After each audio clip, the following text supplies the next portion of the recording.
Hi everyone. Today we are going to see Cauchy integral formula.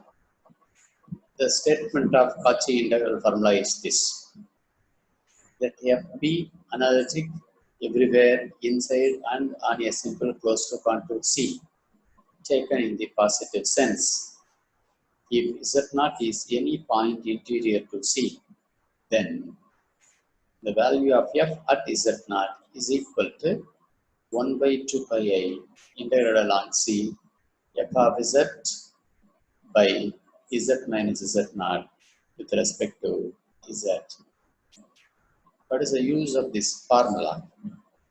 This formula tells us that if a function f is analytic within and on a simple closed to contour C, then the values of f interior to C are completely determined by the values of f on C.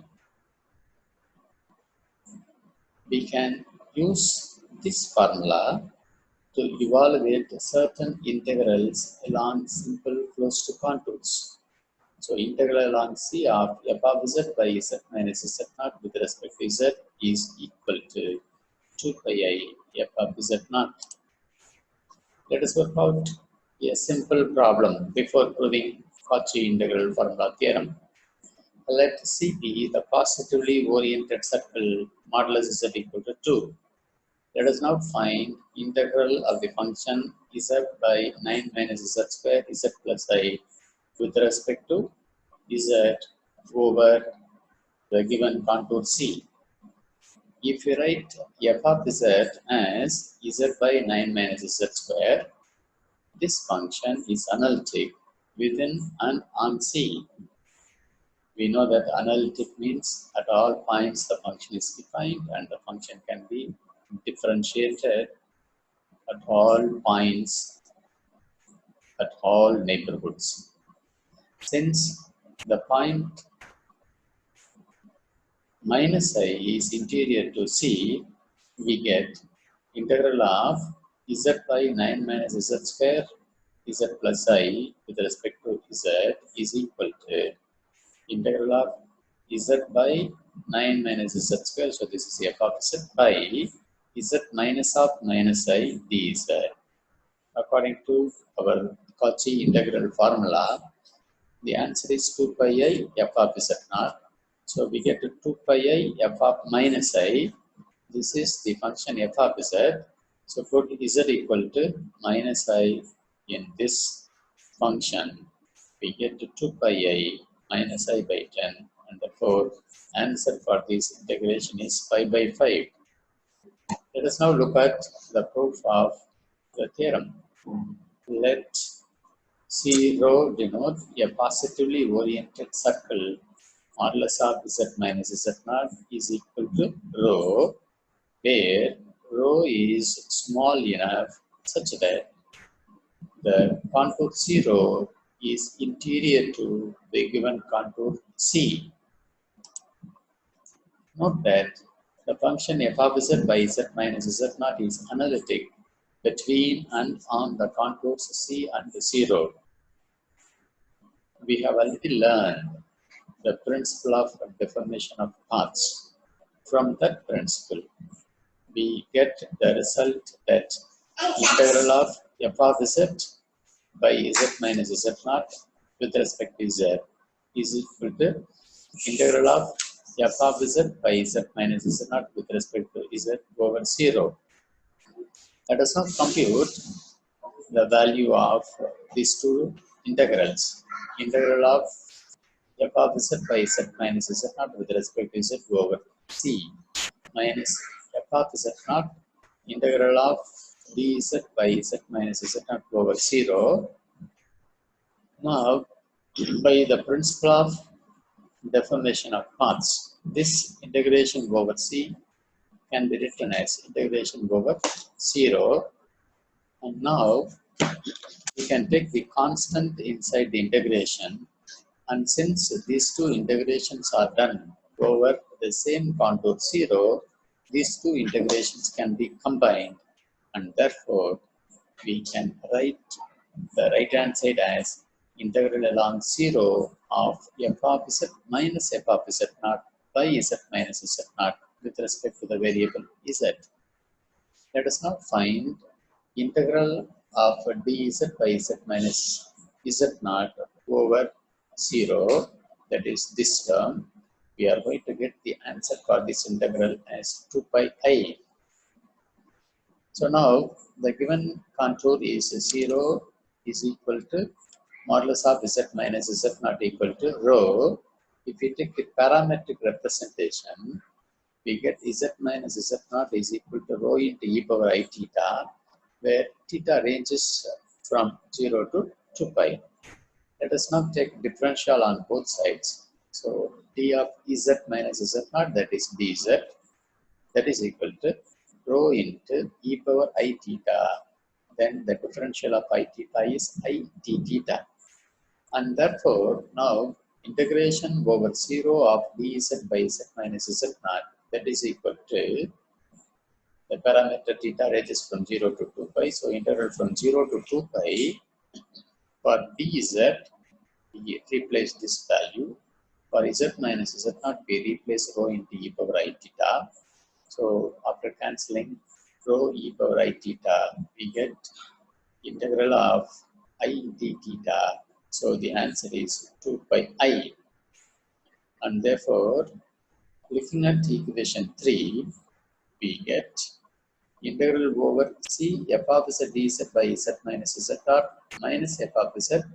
The answer for this integration is 2 pi I. So that is equal to, right hand side is integral over c rho of f of z minus f of z naught by z minus z naught dz. We are given that f is analytic at z naught, that means f is differentiable at all points. That means f is continuous at z naught, because we know that every differentiable function is a continuous function. Now using the definition of continuity of f, for each given epsilon greater than 0, however small, we can find one delta greater than 0 such that modulus of f of z minus f of z naught is less than epsilon whenever modulus of z minus z naught is less than delta. Let us now fix rho to be less than delta, so that we get modulus of z minus z naught is equal to rho, that is less than delta. That means we have modulus of f of z minus f of z naught less than epsilon.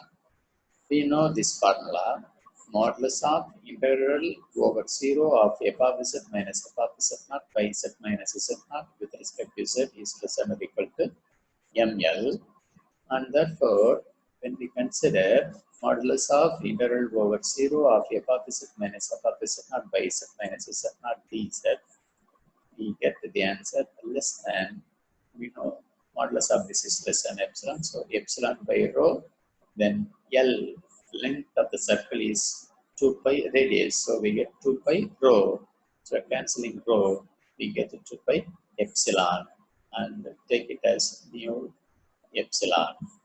So we have modulus of integral over c of f of z by z minus z naught with respect to z minus 2 pi I f of z naught, that is less than some epsilon or epsilon 1.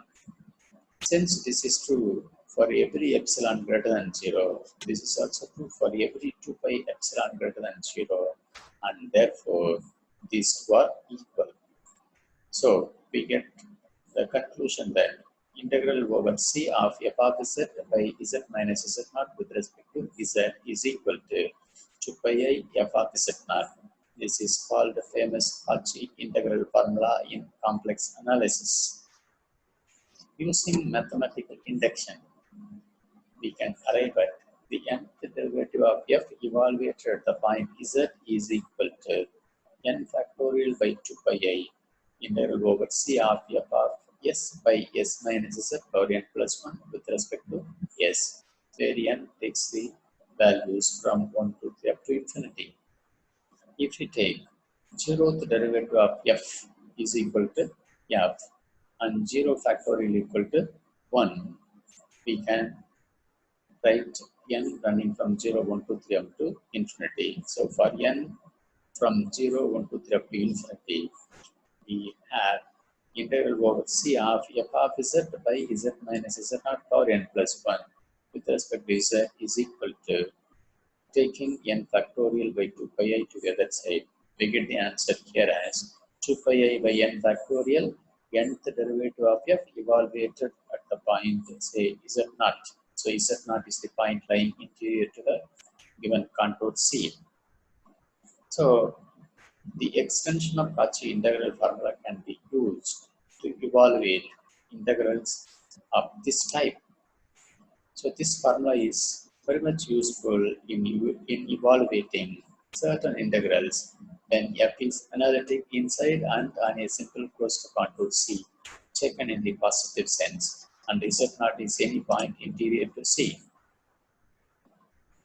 Supposing the point lies outside the given region, then 1 by 2 pi I integral over C f of z by z minus z naught with respect to z is equal to 0 by Cauchy theorem. And given the point lies outside the given region, the integration gets the answer 0.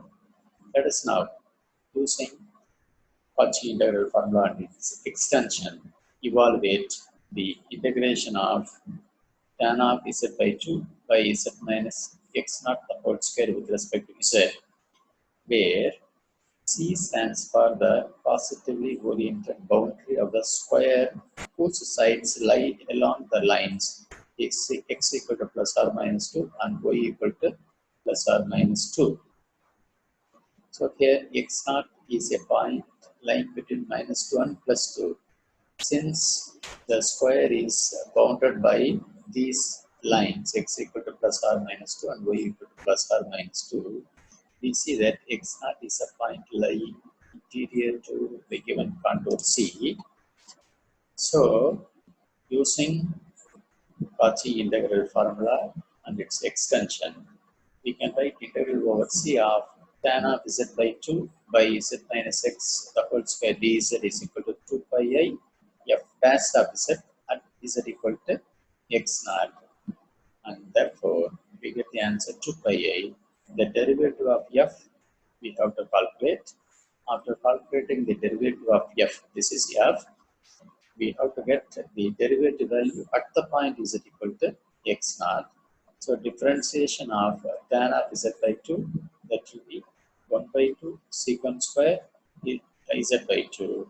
We have to get the value of this function at z equal to x naught.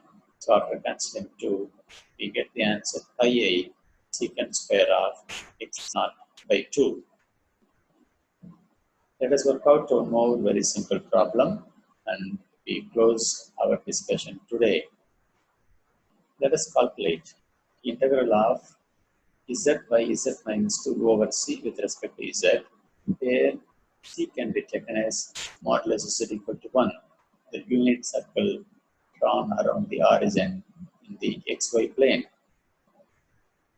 Here, the point 2 is lying outside modulus z equal to 1, and so z by z minus 2 is analytic inside C. When it is analytic inside C, we know the formula integral over C f of z dz is equal to 0 when f of z is analytic inside C. And therefore, integral over C of the function z by z minus 2 with respect to z is equal to 0. Thank you for your patience listening.